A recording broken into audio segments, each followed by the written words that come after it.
Week 5 of the Clio Cup SoF League Season 3 2025, and we left the United Kingdom behind us after 3 races, and we are now in the United States at Road Atlanta. On the short version, to be precise, race number 88 in the history of the Clio Cup SoF, and it's the second time ever we are at Road Atlanta. One race in the past, Dylan Da Costa has won that, and he is there as well for the top split today. If we take a look at the podium from that race, Dylan Da Costa won, then A. Henderson, yes, his name is just A.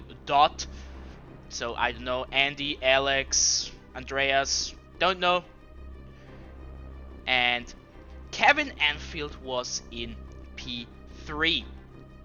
3,896 is the strength of field for the top split. We have only 3 splits this week.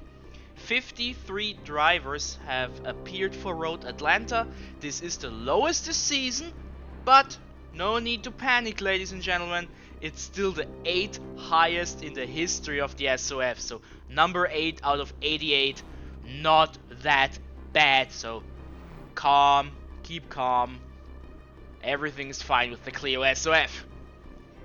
And before we look at the starting grid, let's take a look at the standings before this race.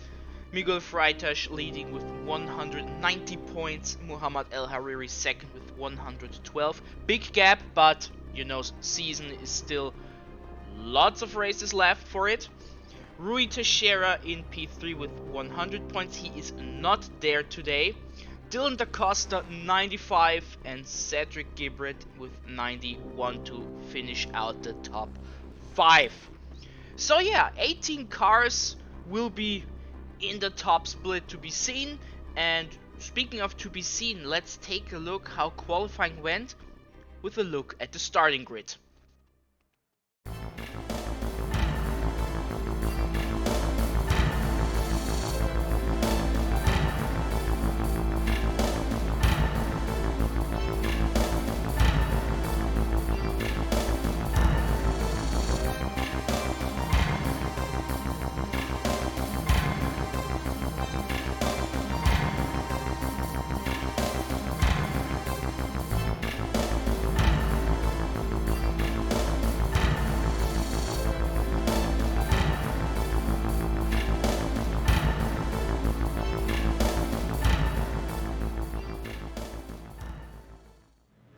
We now know our starting grid, ladies and gentlemen, and the lights are going red, and this means we are about to go green, ladies and gentlemen. Welcome, week 5, Road Atlanta, top split.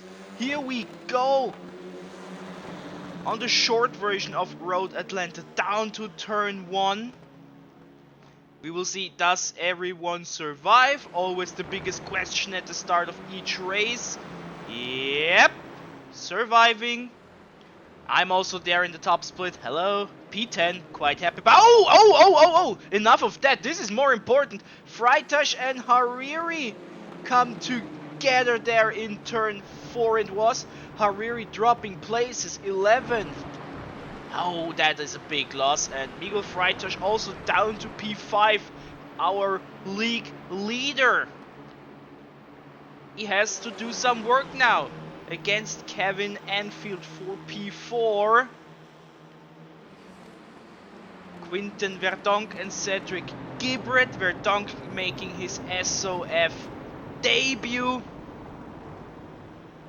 4,179 iRating. Side by side with Cedric Gibbert, who is so consistent this season. And look at this tight pack. And I am also there. Hi, feeling great. And 1, 2, 3, 4, 5 cars. Hariri right behind it. Up to turn 3. And JD Rodriguez had an incident with me. And this is probably the last time this race I will talk about myself. You will see myself drop from now on because I had I had 2 cones under my car. This explains a lot. Look at the top speed. Look at the non-existent top speed. Oh my goodness gracious, this is disgusting. I had no top speed. I will drop and... Spoiler alert, I end up last. This is a spoiler. No top speed. I lost 0.8 per lap. Disgusting. Had a little talk with JD after the race and he said it was his fault. Doesn't help me, of course, but... Yeah, you can't change it. It was tied with... I mean, there were 5 cars, you have seen it. Oh my god, this is a... Oh, I get pumped by Clayton McBullough up the hill. I have forgotten this happened. Oh my goodness gracious, this looks disgusting. Oh my goodness. Clayton, please get by fast. Thank you for showing something else. Christoph Senesail, the watermelon car.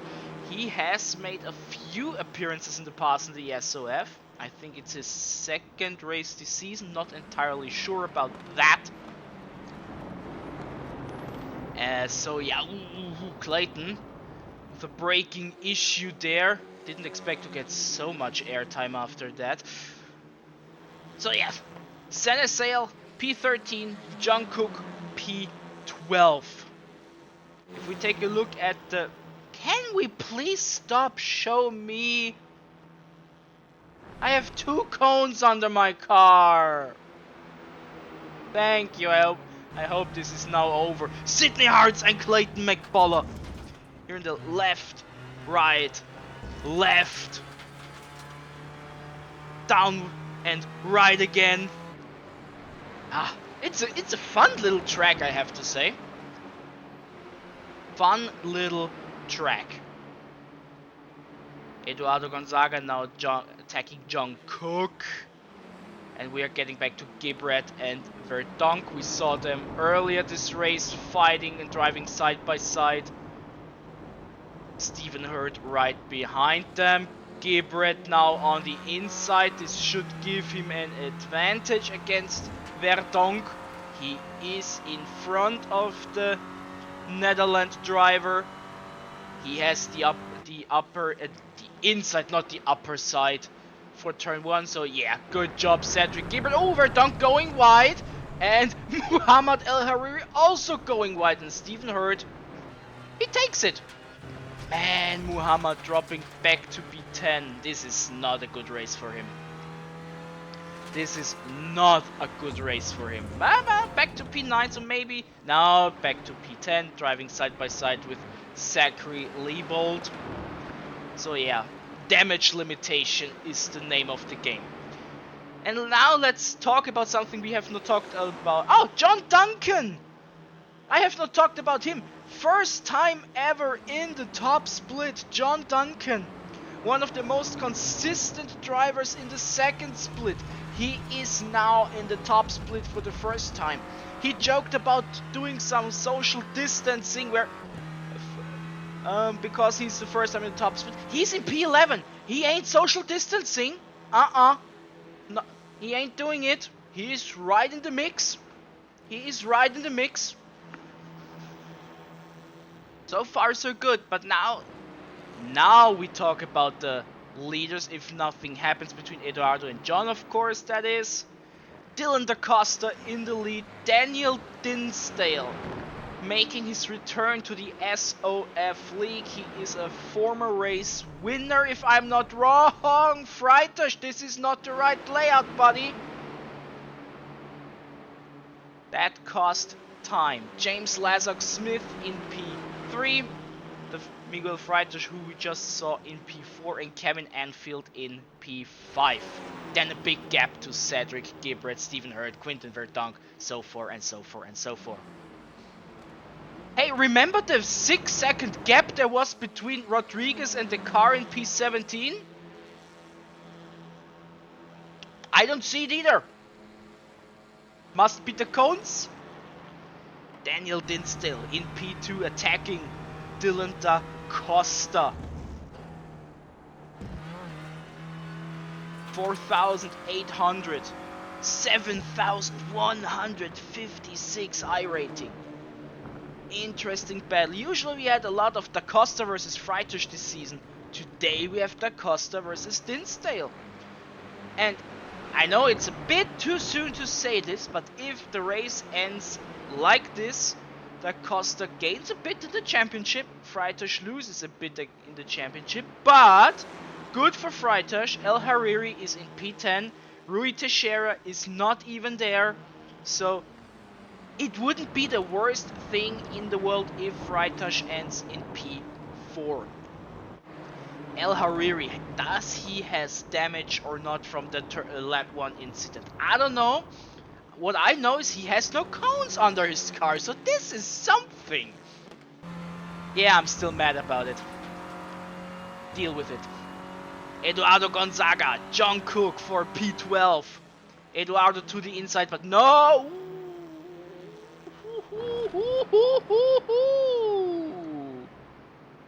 Feisty. That was... Both wanted it. And I don't think that this battle is over. Clayton, oh, going a bit over the curb there. He is behind JD Rodriguez, who makes his way back up the field after losing a lot of time of the incident. Yeah, like I said, of course we have the Clio Cup Discord link in the description as always. See the plug? And he said right after the race that it was it was such a boneheaded move to cut in front of you, something like that. Either way, his race ruined, my race ruined. Happens. It's racing. Come on, I'm more pissed about the codes than the incident. Almost had the F word here, but I catched myself. Do we really have to show me? Oh, this was because Sidney Hart had a problem in the chicane. He had to pump the brake just a little bit for a second time. I got past him and then the GP2 engine happened. But this is good. This is good. Stephen Hurt, Cedric Gibbert for P6. Quinten Verdonk right behind it. Muhammad El Hariri also there. So maybe P6 or 7 still possible for El Hariri. 5.5 minutes. Same for Freitush. P3 still possible. Still possible. But Lazark Smith, he's a fast driver. He knows what he's doing. JD Rodriguez now in P14. Working his way back. I like your livery, by the way. Looks nice. Ooh, Freitush now on the inside. Brakes a bit late. Stays behind. Okay. This is for the final spot on the podium. Quinten Verdonk making a super first impression. P7, I mean, he's a 4.K driver, so you expect something from these cats, but showing he not just has a high rating, he's also a good driver. He is in P7 and has guys like El Hariri and Stephen Hurt behind him. Lazark Smith and Freitush. Freitush to the inside. This is the advantage for the chicane. Brakes ever so later. Lazark Smith gives him space and stays in P3 for the moment, but he has his work cut out. Miguel Freitush is still the standings leader for a reason. Rodriguez now in P13, showing his promise. But now, John Cook not that far away. What is still possible for P12? Then there's a huge gap to John Duncan. Verdonk, El Hariri. I mean, for a driver of the caliber of Muhammad El Hariri, a P8 is a drop round at the end of the season. Let's not forget we have 4 drop rounds per driver. Just as the actual iRacing championships work, you have 4 drop rounds, so we have them here in the SoF as well. I talk about them every week for a reason, just as a reminder that even though a gap might look big in the standings, it all can even out once those take effect, starting with week 9. But we are not in week 9 yet. Still a few weeks until we are there. We are in week 5. Are we in week 5? Yeah, we are in week 5. Zach Lebo, that was a blink. Oh, again, what a nice pack of 5 cars. And John, I say one more time, this is not social distancing what you do. Your pace is great. Your pace is great. P11 would be a fantastic top split debut. You have to tell me how that must feel. Lazark Smith and Freitash. Freitash to the inside. Now he is much closer. He is much closer. Much. Oh, yeah. Now he's in the front even. And he has the advantage. We don't see it, though we see it in the distance. I think he can make it or not. Is Lazark Smith able to hold off Miguel Freitash? 2-minute warning here.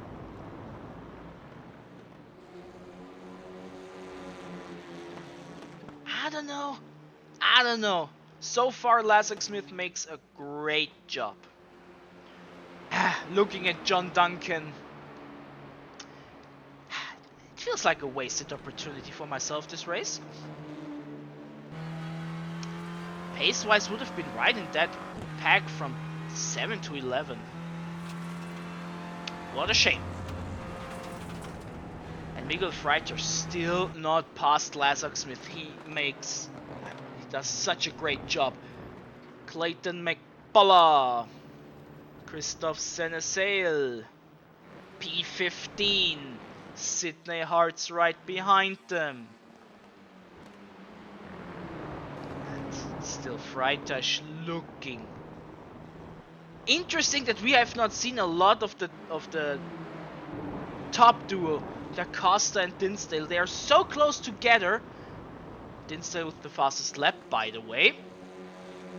We are not seeing them. They are over 4 seconds in front of this group. Miguel Freitash, time is running out. This lap has to do it, or else James Lazark Smith lands on the podium. And judging by his defending, he would have earned it. Sydney Hart's, Clayton McBullough fighting for P16. Hart's to the inside. Hart's is through. Counter by McBullough, question mark, no. Or does he? No. Clayton or Sydney, who gets P16? Maybe it's Clayton after all. So, Freitash, final chance. Final desperation move, question mark. Or do we get one more lap? I don't think so. No, we are not getting... Oh, that... Why are we showing me? I'm not important. Thank you, can we show this? Thank you. Dylan Da Costa, Daniel Dinsdale, great battle, even though we have seen not a lot. And Freitash is through! He is through! He really got him. I had the feeling that the exit from Lazark Smith was not the best, but he actually got him at the very last second. Congratulations to our championship leader, P3. While all the others are... I don't want to see it, please. Yeah, thanks for the results. I'm done with this race. It was a horrible experience. Horrible. But what was not horrible was the race. It was fun.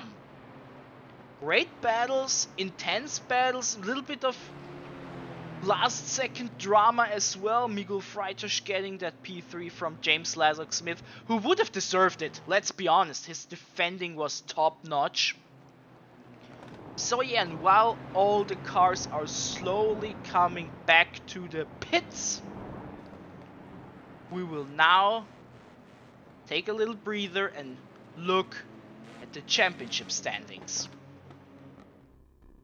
And as promised, we are at the standings, and yes, Miguel's lead has diminished a little bit, just a little bit, still healthy 80 points, but since we are talking about drop rounds all the time, Dylan da Costa, he has only 4 appearances, and Oschersleben is a drop round, so grain of salt, heavy grain of salt. There are basically 2 results missing for da Costa, and if we take his point average from the other 3 races, we are in for a spicy battle. But drop rounds are a thing starting with Brands Hatch at the earliest, so pump your brakes so far. It looks like a big lead, but it can change at the end part of the season. Muhammad El Hariri now in P3, losing 1 position. Kevin Anfield jumps up from 6 to 4. Cedric Gibret with his 6th place this season, he is in P5. Lazak Smith now in P6, and Teixeira dropping down from 3 to 7. Some of the familiar names weren't there this week, like Teixeira, Adepa, Isaac Mitchell. Still waiting for the return of Roman Pershke. He currently has no rig or place to put his rig, I heard, so we are waiting. We're hoping for a return this week, so let's hope he will return next week to make things even more spicy up there. Yeah, Daniel Dinsdale immediately jumps to P20 with a 2nd place. And yeah, Sidney Hartz, he is a mainstay in the top split. He is in 28.